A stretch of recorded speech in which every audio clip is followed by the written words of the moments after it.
સુરતમાં હાલ zero route દબાણને લઈને પાલિકા દ્વારા ઝુંબેશ ચલાવવામાં આવી રહી છે, જેમાં રસ્તા પર દબાણ કરનારા પર આગની કાર્યવાહી કરવામાં આવી રહી છે।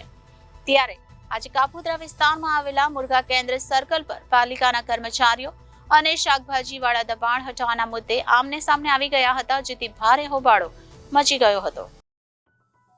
કાપોદ્રા વિસ્તારમાં આવેલા મુર્ગા કેન્દ્ર સર્કલ પર મેટ્રો રેલની કામગીરી ચાલી રહી છે, જેથી રસ્તો સાંકડો હોવાની સાથે સાથે બીજી તરફ રસ્તા પર શાકભાજી અને ફ્રૂટની લારીઓનો ખડકલો રહેતો હોવાથી ભારે ટ્રાફિક જામ સહિતના પ્રશ્નો સર્જાતા હોય છે।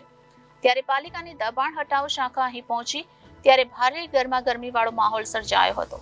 એસએમસી અને શાકવાળા સામસામે આવી ગયા હતા। પાલિકા દ્વારા દબાણ કરવા જતા માથાકૂટ થઈ હતી। આમને સામને આવ્યાના વિડીયો સામે આવ્યા હતા, જેમાં લોકો પાલિકાના કર્મચારીઓ સાથે માથાકૂટ કરતા દર્શાયા હતા। સાથે જ મેટ્રોની કામગીરી કરતા કર્મચારીઓ પણ ત્યાં આવી પહોંચ્યા હતા। Reporter Arvind Rathod, Janadesh news, Surat.